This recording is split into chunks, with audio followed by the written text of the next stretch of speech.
Yeah, we really underestimate how much emotional pain and trauma and the stories we tell ourselves impact what's manifesting in our bodies. Today, we're discussing an important topic, a topic that two-thirds of all women will face and are too embarrassed to talk about, according to Prevention Magazine. Men, if you think you should tune out, think again. This issue can affect us as well. Discovering who you really are, your authentic self, can be the most exciting adventure of your life if you have the courage to look deep within, face your fears, and overcome your self-limiting beliefs. Hi, I'm Casey. And I'm Andy, and we're on a mission to inspire and guide 1 million people to live a life of purpose, passion, and self-mastery, leveraging the 5 mountains of cutting-edge human development, the physical, mental, emotional, intuitional, and spiritual mountains, to build extreme mental fitness. Today, we are speaking with Sarah Smith. She specializes in helping women find strength in all stages of motherhood through breathwork, unconventional strength building methods, mindset, and spiritual connection. Sarah focuses on helping women reconnect to their pelvic floors, build muscle, and learn to love doing the dirty work of finding holistic strength. She's a mom of 3 homeschooled boys, has a master's in soil science, and integrates her love for nature and dirt into her training methods with her clients. When not training, she can be found digging in the dirt, doing chores around her farm, and hanging with her English bulldog, Ketabella. Welcome, Sarah. Thanks so much for having me. I'm so honored to be here. We are so excited to have you on. And we do break the ice by asking what you're most excited about in your life right now. Well, what I'm most excited about is that I just launched a new program that I've been working on that's been like percolating in my mind for years. And it's doing the dirty work. So it's called Dirty Strength Foundations of Cultivating Spiritual and Physical Strength. So I literally stacked breath work, strength training, and like meditation and spiritual study. We do things from a biblical perspective. So there's like scripture and stuff all into one training segment. Wow. So yeah, because a lot of people that I work with and women with pelvic floor issues and stuff, they're so busy and they really have a hard time carving out the time to focus on breath work, which you guys obviously really appreciate, which I love. And to me is so fundamental to being balanced in mind and body. And then also, I don't think you can tackle many physical issues in the body without having some kind of spiritual piece to that, because we're spiritual beings. And then strength, and building strength and having strong muscles and tendons and bones and all that stuff, all those things together like are transformative in my opinion. And so I wanted to make it really easy to do all 3 and for people to know that all 3 are essential and can be integrated. So we start training on the 14th. Everyone has all their content and they're getting their, their stuff ready, their gear ready to train. So I'm so pumped about that. Oh, that is exciting. That is very exciting.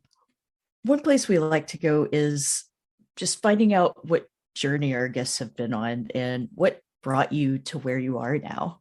Yeah. Okay. That's a fun one. So as you know, my training, I come from a science background. So I worked at the National Institutes of Health, National Cancer Institute. I did research in environmental microbiology for years, and I ended up earning my master's in soil and agricultural science. So I love science. I love the study of life. I love nature. I love understanding how it all works. And I was always drawn to it, mostly from a perspective of like, how does it impact human health, right? Because we're obviously so impacted by our surroundings. So I like microbiology. I love agriculture and everything, but it all comes back to like, how does it make people feel in their bodies, right? Right. And so I did all that. And then I had 3 kids in 5 years. And it's very difficult to work full-time in the sciences. Wow. Yeah. And have a bunch of babies running around. So after the birth of my 3rd, in fact, I defended my master's thesis like 5 days before I gave birth to my 2nd son. Wow. So I was like, yeah. And in soil science, it's funny because it's a very male dominated field. So I'm like in the classes, I'm like breastfeeding a kid through lectures and I'm like always pregnant. And they're like, what is with this lady? Like get a hobby, another hobby. So after the birth of my 3rd son, I was like, I had been an athletic coach when I was younger, and I was training and using fitness to stay balanced mentally and emotionally as the stress of motherhood. And my husband and I had built a business, a family business too, which is eco-sensitive pest control. So our life was kind of stressful, and I found that lifting weights was really helpful. So when I decided I wasn't going to work full-time in science anymore, I decided, I'm like, well, maybe I can be a coach for women. People do that. I knew people that were doing it. So I was like, I'll try it. And so I launched my business, and it was primarily hormonal based fat loss. So it was like helping people to, change their body composition through a balanced way. And it was, a lot of people go to fitness because they want to lose weight, and that's fine. So I liked that. My business was going, my brand was building. I was getting I had a really good community of people I was working with. And then it came to my attention that I had pelvic floor problems, specifically pelvic organ prolapse. We can talk about what that is, and I was devastated because I was, the recommendations when you have pelvic floor issues a lot of times are don't lift, don't do anything strenuous, do a ton of Kegels. And I was even told things like don't walk downhill, don't even lift anything that's more than 5 or 10 pounds. Yeah, it was crazy.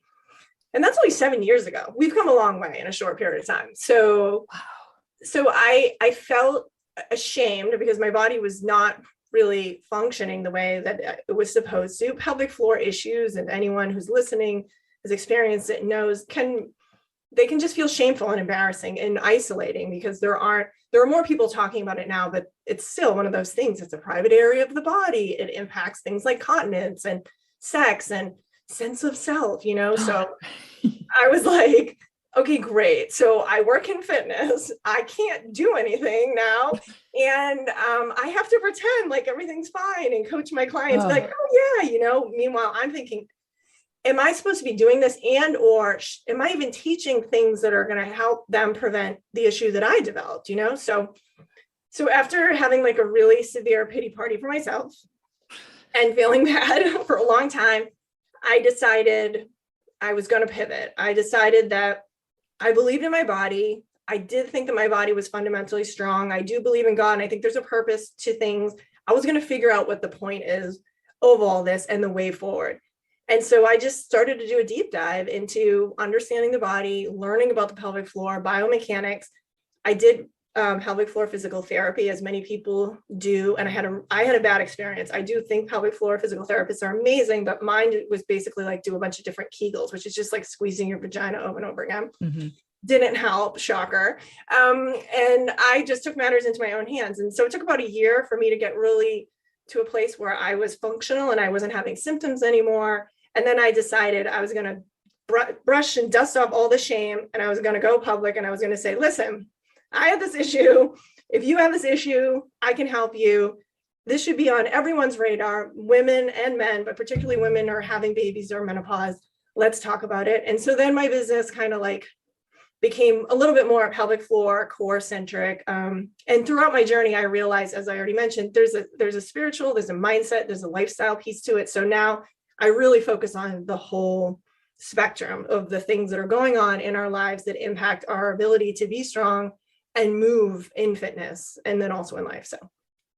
Right. Oh, thank you for sharing that.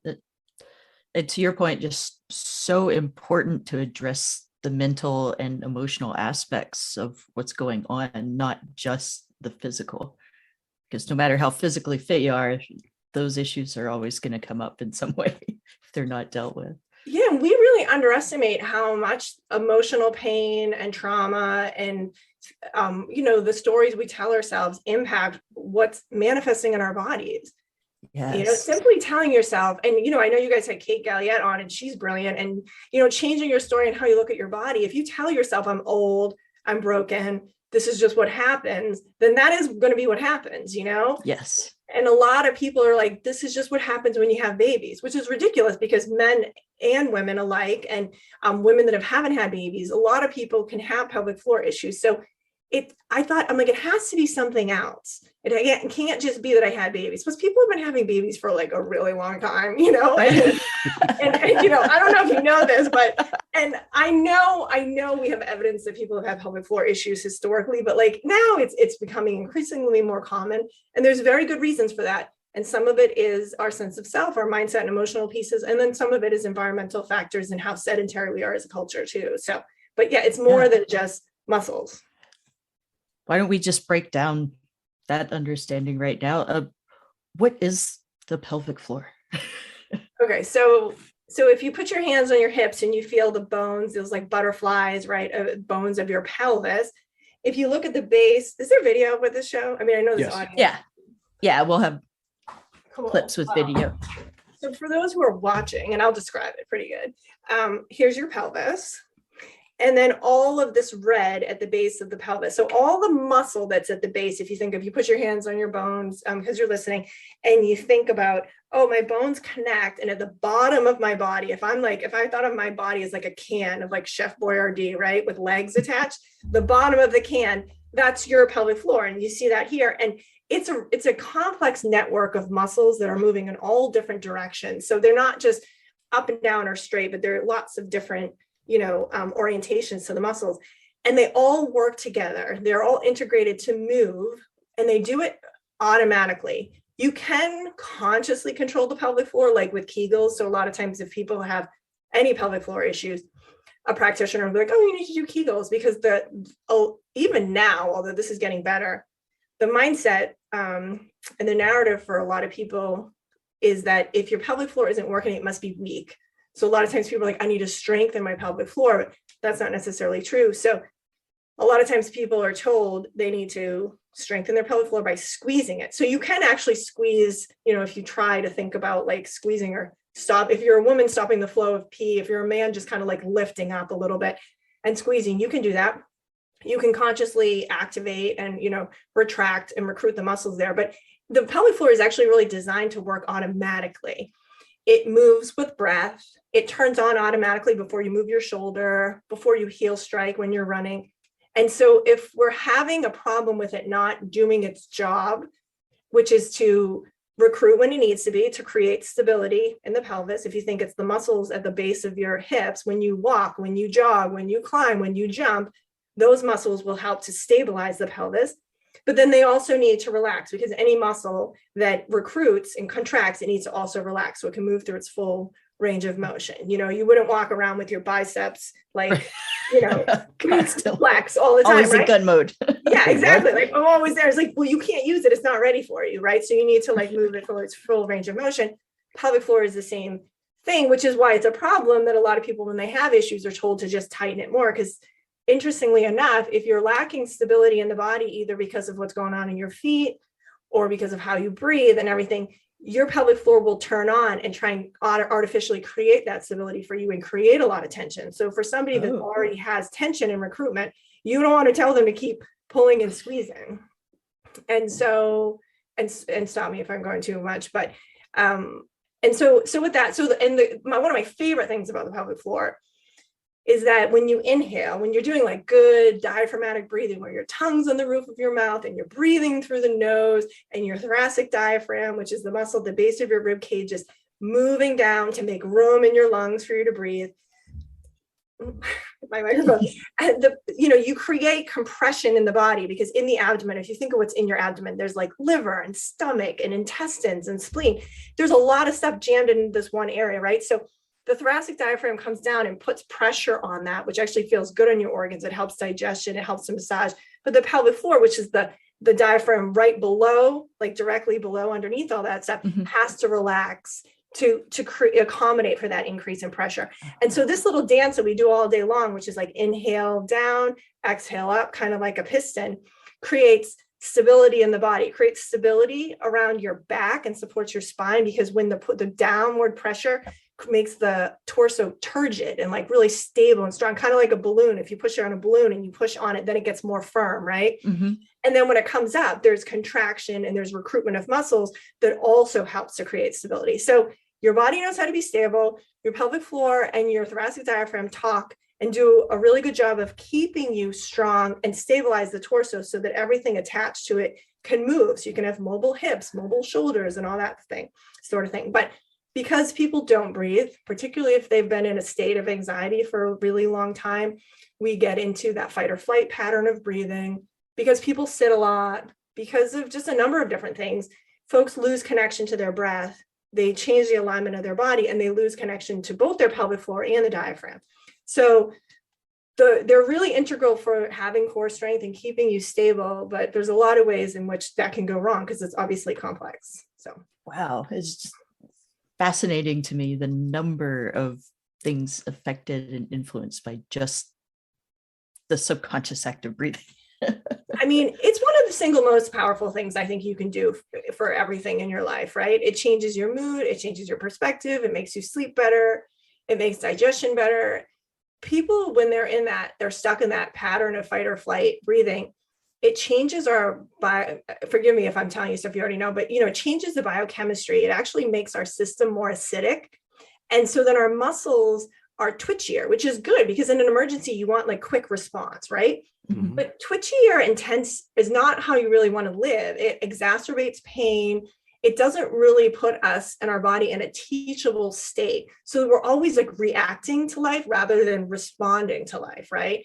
And so, breath work is just like, I mean, for my crude explanation, you can see if you're breathing really well, you're going to be massaging all that stuff that's in your abdomen. So your digestion is going to be better. Fertility is usually better. Reproduction is better. You can drain lymph more effectively when you have that movement, simply just from having your thoracic diaphragm move up and down in connection with the pelvic floor and not sucking your belly in. Sucking your belly in will restrict this process, which a lot of people do. So Sarah, you kind of touched on it a little bit, but would you describe what that fight or flight breathing looks like so people can be aware of when they're engaging in it? We can bring awareness to that.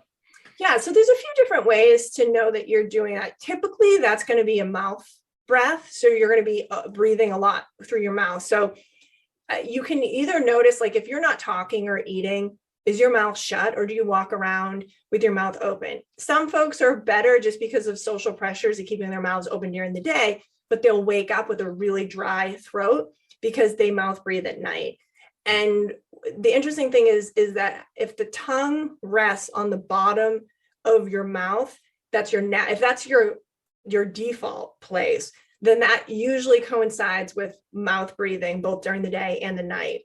And so when you're in the more fight or flight breath, you're typically breathing up into your chest. A lot of times people have like neck and shoulder stiffness, tightness. If you feel around at the base of your rib cage and you feel like tenderness on the right-hand side, which is where your liver is and your diaphragm are attached with the falciform ligament, there's usually a tightness and a restriction there because you're not used to your diaphragm moving up and down because you're doing the fight or flight breath that's like more up into your chest, and so the diaphragm's not moving through its full range of motion, so it gets stuck. So those are some indicators of that. A dry throat, a lot of times people that struggle with reflux and heartburn don't realize when they eat and when they talk they're sucking in a lot of air because they're breathing through their mouth.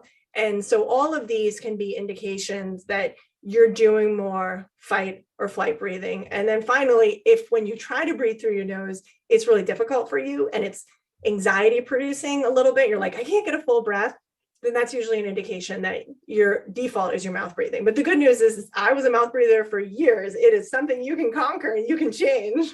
Yeah, amen. Awesome. Thank you for that description.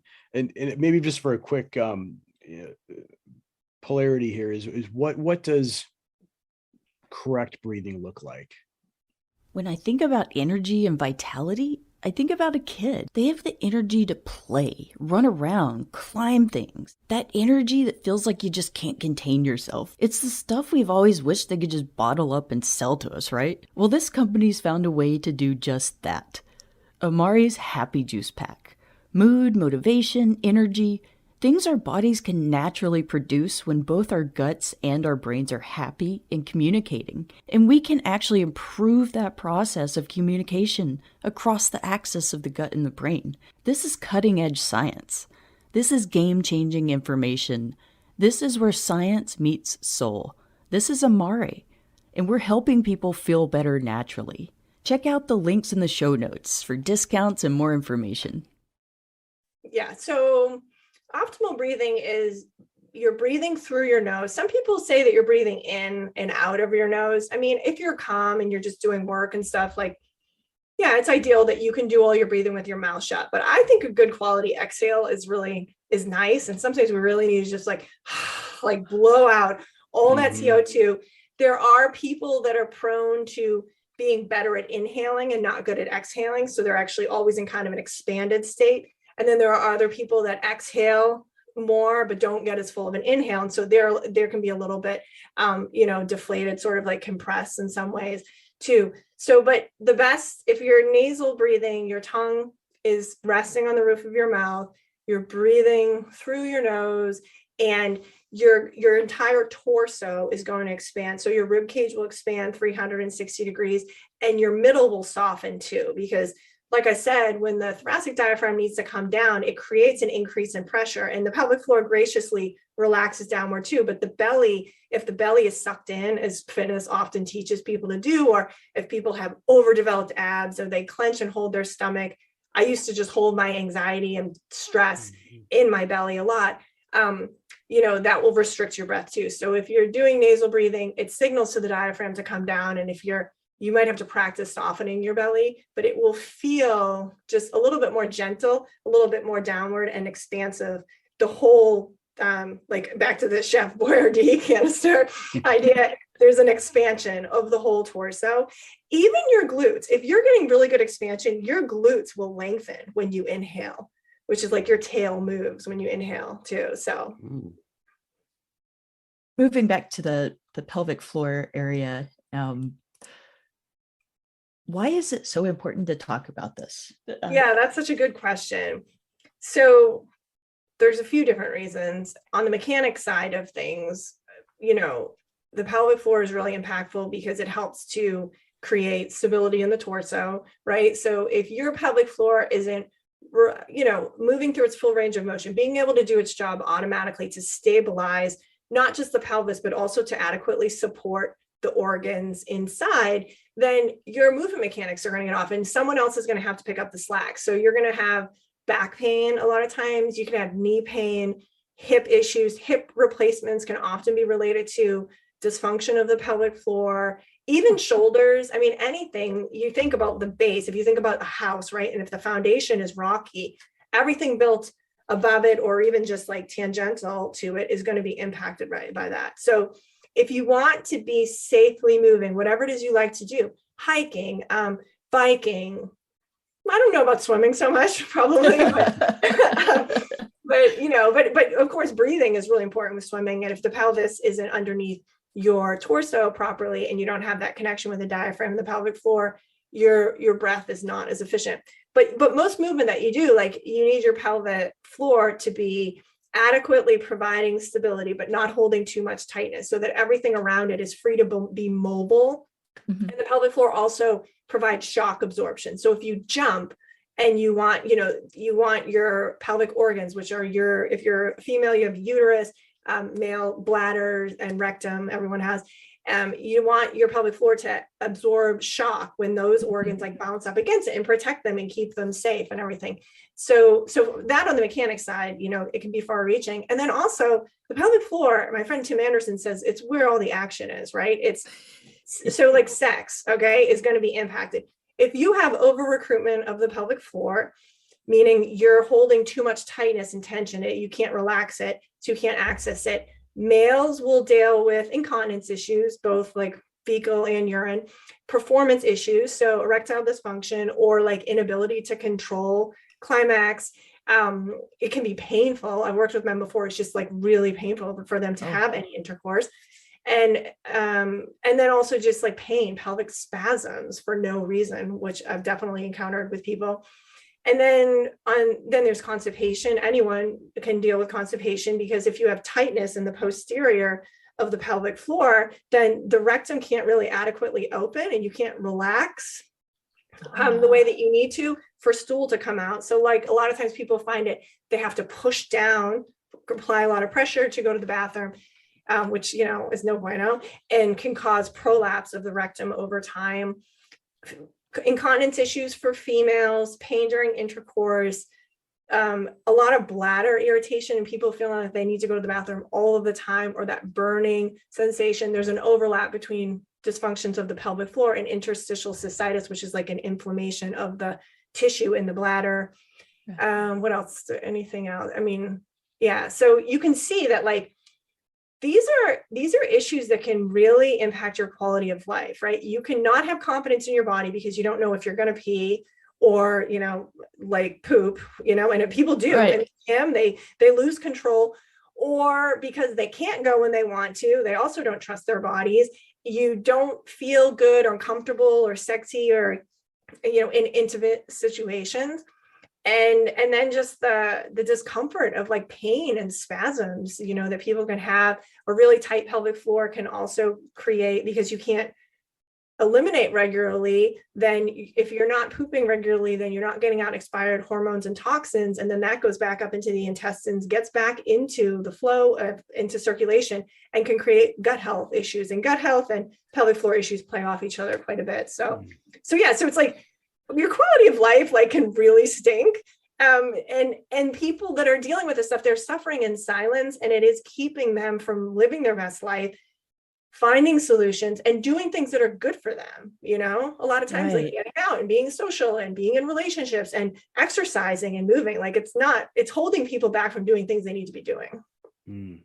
Wow, it's just incredible to me that so many issues, that all the issues pretty much that you just talked about are things that normally you just need to change your diet, or you know, change your lifestyle as far as your eating habits or your stress levels, or but it's just amazing to me that, I mean, us doing the research for this show was a lot of probably the first time we'd heard a lot about this, even as a female.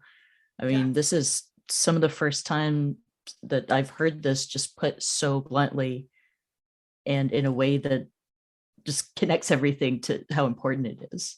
Yeah.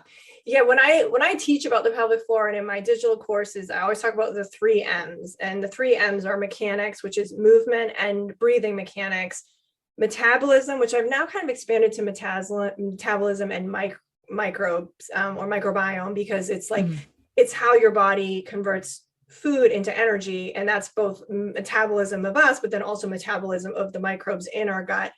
And then mindset, you know, so all three of these things are really working together to cause pelvic floor issues and need to be addressed to resolve pelvic floor issues. If you can, maybe one of them is your big rock. A lot of people, it's like, okay, well, I get my pelvis in a more optimal position. It's under my body rather than tipping forward. I start to feel better.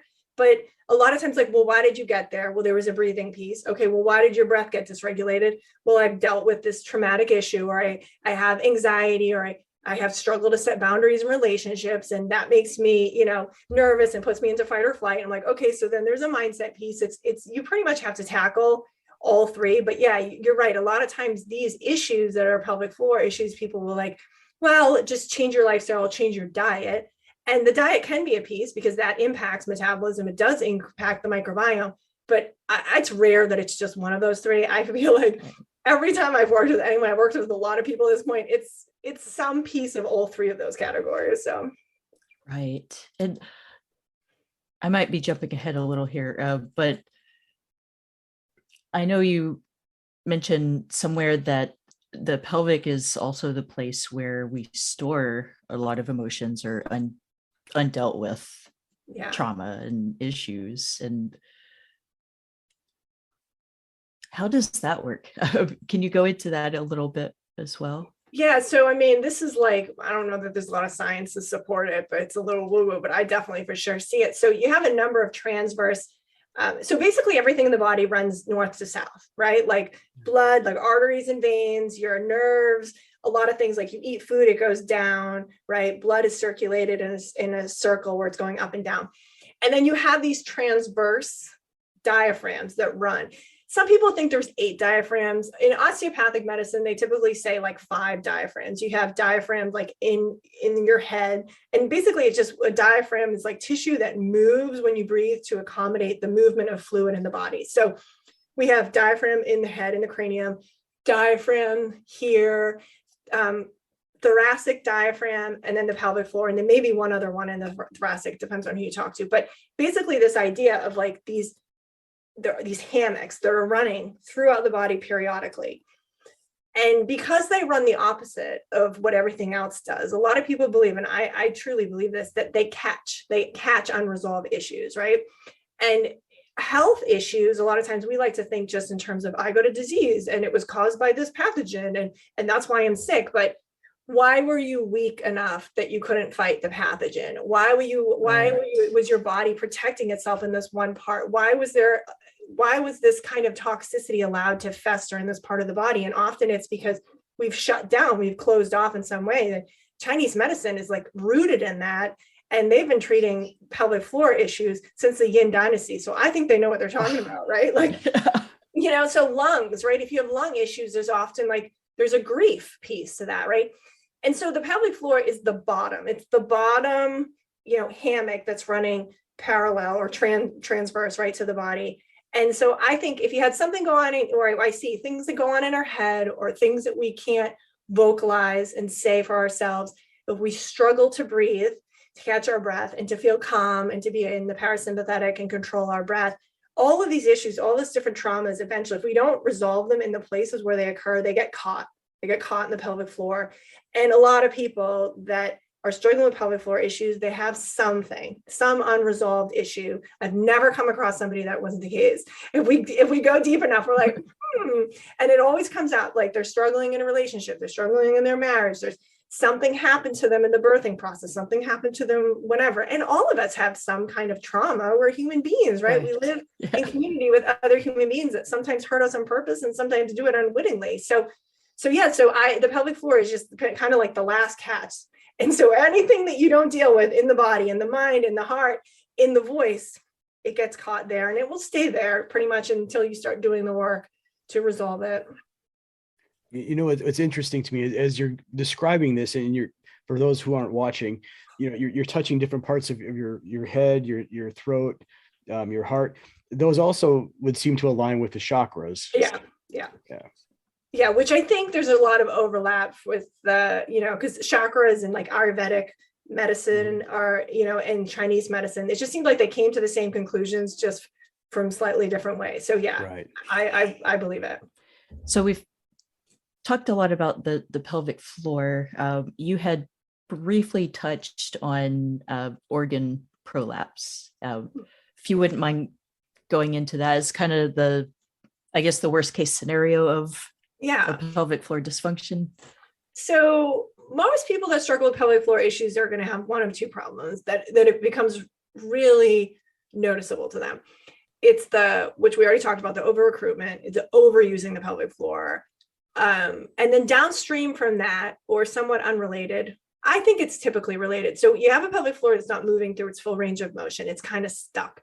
It's not providing the shock absorption it needs to in your muscles. It's not giving, it's not relaxing, right? And so I talked about with over recruitment of the pelvic floor, if it's too tight and somebody is just trying to do a normal thing, like go to the bathroom every day, you're having to put a ton of pressure for things to come out. And so that can lead to the rectum. You're pushing down, and we're strong, pushing down the rectum, and there's no give. And so now the rectum can be like, the body's going to find a way. So it can move. It can either come out, which, is unpleasant, but it can, if you're a female, it can prolapse into the vaginal canal. It can actually like fall up against the wall of the vagina. And so this can happen a lot in and around childbirth, because obviously there's a lot of pressure if you're having vaginal birth. Even if somebody has a C-section, if they labored and if they were pushing and then went to the C-section, it doesn't mean that they didn't push down on their organs. And oftentimes this can mean, if it's really hard and you're doing a lot of pushing in labor, it can mean that you don't know how to relax your pelvic floor. There's no give, there's no relaxation. Unfortunately, with all the birthing classes people do and everything, it doesn't always help them to get in touch with their pelvic floor and really move both the thoracic diaphragm and the pelvic diaphragm, which is another word for the pelvic floor, through their full range of motion. So then now they're pushing a 7, 8, 9 pound baby up against something that is like no give. And the uterus pushes the baby out, the cervix dilates, like they're doing their job. And then your pelvic floor is like, nope, you're not coming out, And so what can happen with that is that because of all the pushing, or if people don't rest properly after they've had, after they've given birth, or if there were forceps and vacuum suction intervention and things like that.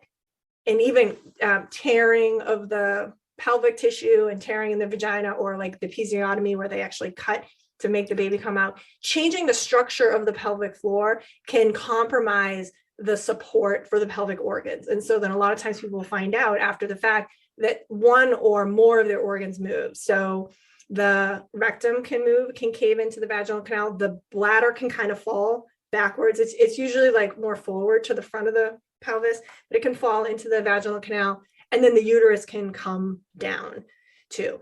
And so, yeah, so that's prolapse organs. And there's different degrees of that. You can have like, a grade 1, which is pretty minor, grade 2, which is okay, 3, 4, and then all the way like 4 and 5 is like outside of the body. There's different grade systems in the world. The US is different than whatever. But if you can see the organ, you're kind of like, this isn't right, Right. I don't think this should be happening.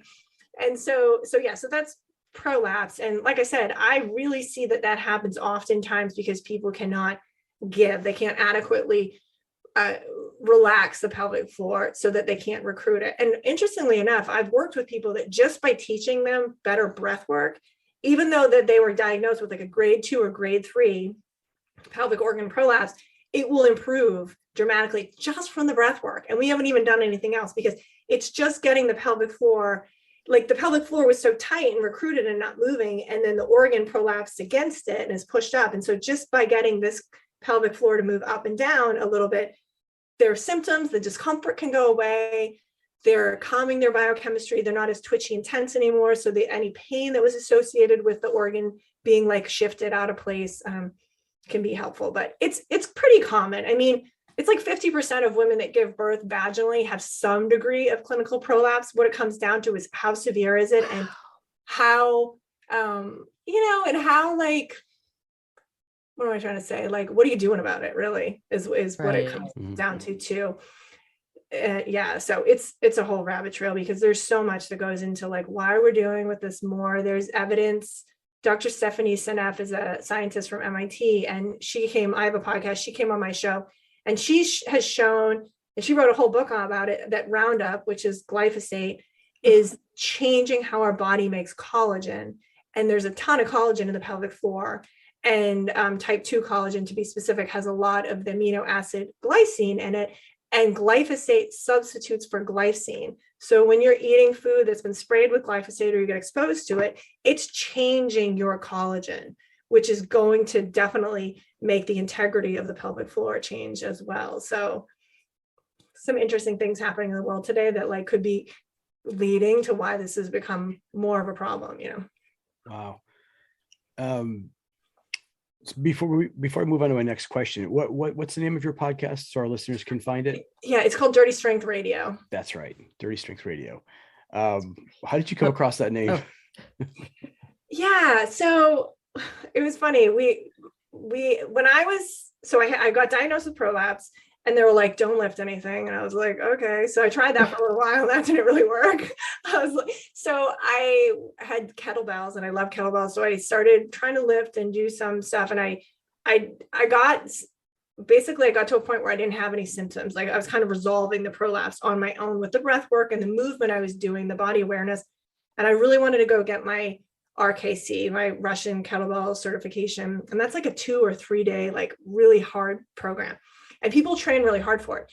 I knew I couldn't do the training that was prescribed. A, I couldn't afford the heavy kettlebells that people are using. And B, I was like, I can't do that. My body's not ready for it. So I was coming up with alternative ways to train. And one of the things I would do is just stuff in the yard. So I would be like pushing wheelbarrows of dirt around and moving stuff around, and just was getting strong just from doing different things. And we live on like a small farm, so we're always doing stuff, my husband and I. And so we were talking about, like, one day we were like, we didn't have technical functional, we weren't like perfect, we didn't have good technique, but we were saying like, oh, but you have dirty strength, like, because you've been doing all this dirty work, so you're strong. And I was like, yes, that's what it is, so we just started using the term dirty strength. Nice. And I was like, that's what I want my show to be about, and then it means a bunch of different things. I think doing the dirty work to like actually be strong, which is more than just like, I go to the gym 5 days a week. And, but it definitely comes from like doing the dirty work to do hard things so that you're strong in life when you need to be. So. Wonderful. Go ahead, Casey. Oh, no, just say, okay. Which I love that. Pelvic floor dysfunction and prolapse. I mean, I can see how physically, mentally, emotionally, this can become very overwhelming. Where does one start to begin to address the issues and strengthen?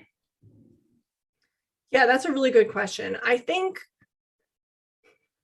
one of the best places to start is the breath, because it's very affordable. In fact, I have a free digital course on it, but you can buy like James Nestor's breath. You can get some, I wouldn't go into like Wim Hof yet, even though I do love his stuff, because I think people just need to learn how to breathe normally, but there's lots of free breath stuff out there. Right. But I have a free course. It's called Better Than Kegels, and just learning how to breathe through the nose and relax. You're not going to make a really good decision about what to do next if you're doing it in a state of panic anyways, right? If you're doing it in a state of hopelessness, if you're just like angry at your body, which most people, when it comes to their attention, they have pelvic floor issues, like they're mad. Like, why didn't anyone tell me about this? Why is my body letting me down? Why can't I do things anymore? And so I think one of the best things you can do is just simply start with breath work. I did not believe in breath work. I thought it was hokey. I'm like, oh, okay, yeah, like I know, well, I'm supposed to meditate, sure, whatever, like I just want to do the hard stuff. But once I really buckled down and I spent time doing it, I couldn't believe how impactful it was. So I think that's the first step. And then you have to decide based on your budget and your issues if you need to see a pelvic floor physical therapist. It can be helpful to have somebody look at you and see like what is going on. And there are pelvic floor PTs that work with both men and women. And I would say they're typically very supportive, and a good one isn't going to just look at the pelvic floor, but what else is going on? Like, can you use your glutes? What's up with your gait pattern? Is there any asymmetry in the spine? They'll talk to you about breath work as well. So those would be my starting places for sure. But I think the biggest thing is when people realize they feel it or experience this, don't go it alone. You need somebody to talk to, and you need somebody to normalize your experience and to feel like there's hope, and that's often, I think, I have digital courses that teach people how to get over or conquer their pelvic floor issues. But honestly, I think the biggest thing for people is to get on a call or see me talking about it and be like, okay, I'm not alone. I can conquer this. This person is telling me like, not only that this is an issue people deal with, but I think in some ways it's a blessing, because if you're not breathing well and you don't have really good digestion, if you have bad biomechanics, and bad's a harsh way of putting it, but like, suboptimal, you're going to have other health issues anyways. Right. Like I tell people all the time, what's downstream from pelvic organ prolapse is serious things like autoimmune disease, potentially cancer, like other chronic diseases, because those things come about because you have a disrupted gut microbiome, because you're not breathing and you're living with a crazy amount of stress all the time, because your body isn't aligned properly. And then you end up having to have surgery and a hip replacement for something that would have been simple if someone just taught you how to use your hamstrings, like it's inconvenient and everything. And I think a lot of ways a product of modern life, but I started to see it as almost like my body lovingly being like, psst, you got stuff, you have work to do. And I did not have a healthy relationship with exercise. I had gut health issues. I was a mouth breather. I needed to resolve these things. My quality of life is much better now for having resolved it. And it took prolapse for me to deal with it. But, what are you going to do? Sometimes if it's not a severe message, like a glowing neon sign saying you must resolve this, are you ever going to do it? You're not, so. So yeah, but I would say don't go alone. Start with your breath. Pelvic floor PT. Acupuncturists can be amazing too. Like I said, Chinese have been treating prolapse for a really long time and pelvic floor issues. Some chiropractors are really knowledgeable, and of course they can reach out to me. And if I can't help them, I'll point them in a direction of someone that can. Wonderful. Thanks for sharing that as a great starting point for folks. I wanted to dive a little bit deeper into a couple aspects here of how you help folks. And I think we've touched on probably a little bit surface level of each one of these. but I'm going to ask if you could go just a little bit deeper, mind, soul, and heart, and how that relates. Yeah. So I think on the mind side, helping people change their relationship, both with their bodies and with exercise, and how they mentally think about their mindset of their expectations, I think is a huge piece, because a lot of people are like, I have pelvic floor issues. I want to fix it so I can get back to beating up on my body. You're like, no, that's not how it's going to work. You're here in this class because you were pushing too hard. You were making withdrawals all the time and you weren't depositing. Exercise is your only form of self-care. And movement is great. And I love movement and it's wonderful, but we don't always have to be pushing hard on our bodies to feel good. And if that's the only way we find ourselves, like, we need to come up with other things. So I think on the mindset side, really helping people to cultivate a lifestyle where they're valuing things like breathing, because breathing is movement. There's a lot of movement that goes on. Like I said, your glutes are moving, your tailbone is moving, your pelvic floor is moving, your diaphragm is moving, you're moving lymph and blood flow. Like, breathing is movement. Intentional breath work is movement. And then helping people to come up with other ways to move, like crawl in the yard, play with your kids, go on a walk. Like, it doesn't have to just be, I hit the gym 5 days a week for an hour-long class. And like, I know I had a good workout because I want to vomit, or I'm really sore afterwards, So I think that a lot of people that end up with pelvic floor issues either have an extreme relationship with exercise, or they don't believe in themselves as an active person, and their pelvic floor issues can be related to sedentary habits too, where they don't use their body. So helping them see that movement and exercise is for us. And there are lots of different ways to go about it, but it's not about beating up on our body. You can only ask so much of your body based on what you're, depositing into the body. And most normal people they don't have like round the clock nutritionists. They don't have someone massaging them after every workout. Like, a lot of people model their relationship with exercise based on what they see like professional athletes doing, and that's what they expect. Or like an influencer who their whole job is to be like, I'm beautiful, and it's just like, they have a lot of time and money and resources to throw towards that. Do you?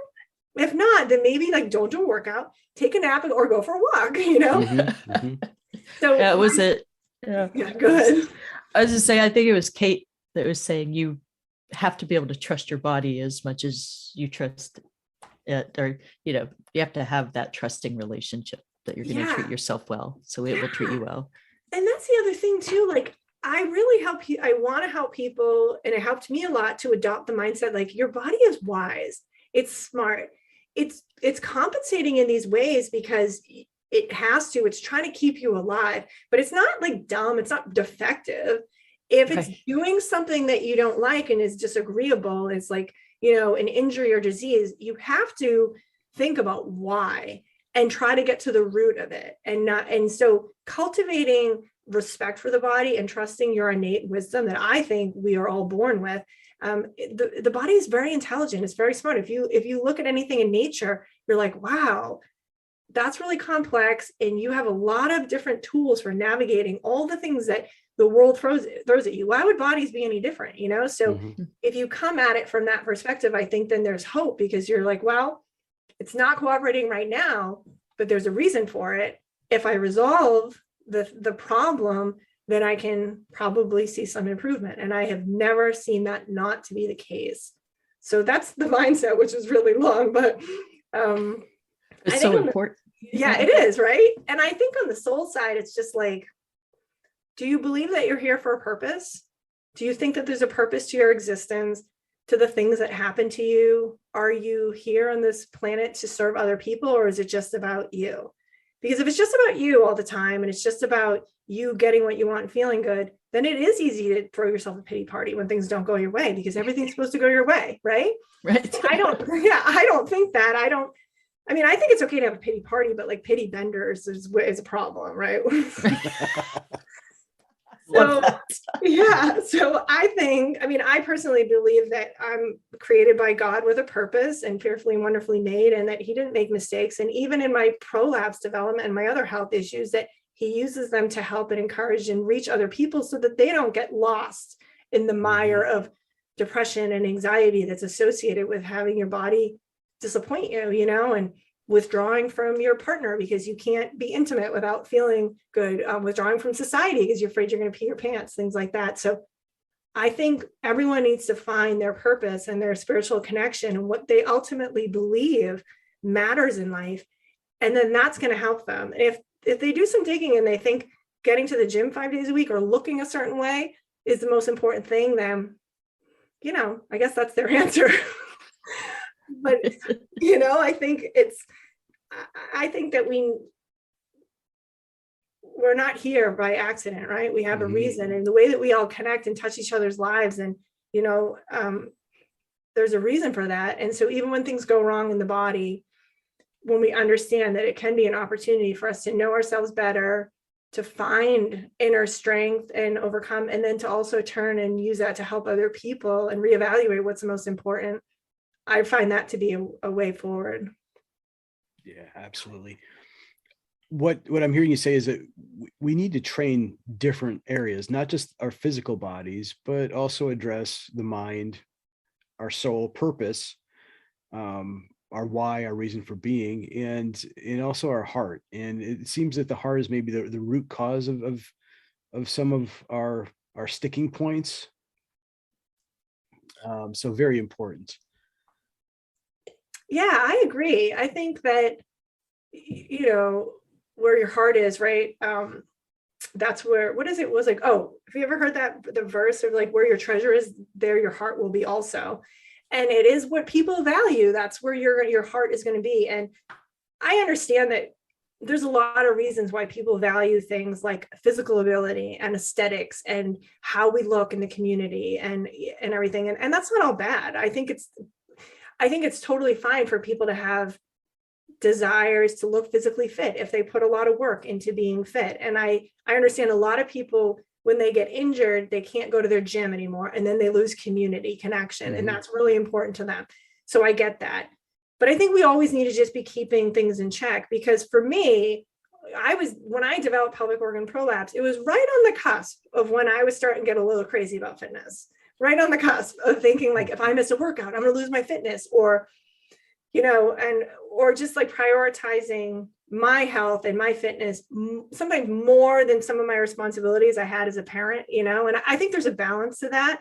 But I said this on my show recently, like, my kids only exist because I made them. My husband and I made them. It's not their fault that they're here. So I have a responsibility to make sure it's not like they're like, we want to be born. It's like, we want to have a good time. And oh, there you are. Like, 10 months later, and that's not their fault. And so I owe them a lot. And I think you owe your kids to teach them good boundaries and to say no, and say, Mom needs to work out now. But I was right on the cusp of getting a little too like into fitness and into looks and everything. So I think it saved me from getting too obsessive, honestly. And so I think that it's important for people to sometimes see it like that maybe you weren't going in a good place, A lot of things can go wrong when we're obsessed with things in life that ultimately are fleeting and don't really matter. Yeah, and these things that happen to us, these warning signs, they're a good indicator that we're going off track in some aspect of our life. We need to kind of bring it back around and focus on the important. Kate, being mindful of your time, one thing I wanted to ask you though is, I think you offer several different types of support for people who are interested in strengthening their pelvic floor and dealing with dysfunction. Would you just walk us through what those are? Sure. So if someone goes to dirtystrength.com, they can start with the free course, which is called Better Than Kegels. And that's breath work. And again, we've talked a lot about how fundamental that is. Even if you don't have pelvic floor issues, digestive issues, just difficulty like buying into the idea of diaphragmatic breathing and breathing through the nose, it's a good introduction to that for anyone. And like I said, it's a free digital course. And so then from there, all my programs are listed on that website. There's Hold Up, which is specifically for prolapse, Connect to Your Core and Pelvic Floor, which is for people with over recruitment, pelvic floor, like tight pelvic floor issues, and postpartum, anyone that's had a baby recently. And then people can also opt to work one-on-one with me. But I usually try and push them towards the digital courses first, because I think it's the best bang for their buck to just be able to do a self-paced thing. And then also I have a lot of options in there, because for some people, their big rock might be the movement mechanics, and they might not think that they need abdominal massage to help increase like lymph flow in the abdomen. So they'll start with the thing that they're like, yes, I believe in that. And then hopefully then they'll move and they'll try, and they'll be like, I should try castor oil packs because I do have digestive issues. So, that kind of thing. So that's pretty much it. And you can find all that at dirtystrength.com. And then I give so much free information out via my podcast. There's so many pelvic floor episodes there. Like, I've had people write to me and just be like, I'm all better now just from that, or from the free breath course, because it can be as simple as a mindset shift and better breathing. It can be that simple. It doesn't, even though the pelvic floor is so complex, the solutions don't have to be that complicated. They can just be something that was staring you in the face that you didn't recognize it as such, So, and generally, if it's improving your quality of life and helping you to have a better sense of self and be in touch with your body, it's going to probably help your pelvic floor. It's so beautiful how complicated and simple we are as humans. I know, isn't it? It's kind of reassuring that you're like, I'm so complicated, I don't really understand it, but hey, I could just like start journaling and that's going to make things a lot better. Right. Take a breath. Now, with the COVID restrictions being lifted or a little bit, are you working with groups again? I give talks and group, I give talks generally. So, but I haven't really worked with any groups recently. Gotcha. Yeah. Okay. Yeah. But I like when I get invited to like gyms or whatever, but I've hosted them at my gym before, but I don't know. I'm in the process of making some big life changes. So I don't know if I'll be having any groups anytime soon, but we'll see. All right. Just for, thank you. Just for personal curiosity, I saw a photo on your website when you were at REI. Yes. Which store was that? Which store? It was in Cary in North Carolina. Cary. Oh, okay. Yeah. There was a cycling group that invited me to come and speak to them. Oh, nice. Wonderful. Yeah. I love giving talks. I've done them at CrossFit gyms. I've done it at other gyms. I love it because I just love telling people about it. It's so fun and interesting. And there's a lot of people that talk about the pelvic floor, but I think the holistic perspective and the personal experience of it too, I think really resonates with a lot of people. And I want people to know that it's more than just musculoskeletal stuff. So anytime I can get in front of an audience and tell them about it, I'm like, I'll do it. Wonderful. It's amazing. Thank you so much for your time. This has been just an incredible conversation. And I know I've learned so much just from talking to you. The research we've done is kind of mind-blowing, the importance of this topic, and so little that we hear about it. So thank you so much. Thank you so much for having me. I really appreciate it. It's awesome. So thanks for being interested in the topic and for sharing it with your listeners. So you're very welcome. It was our pleasure.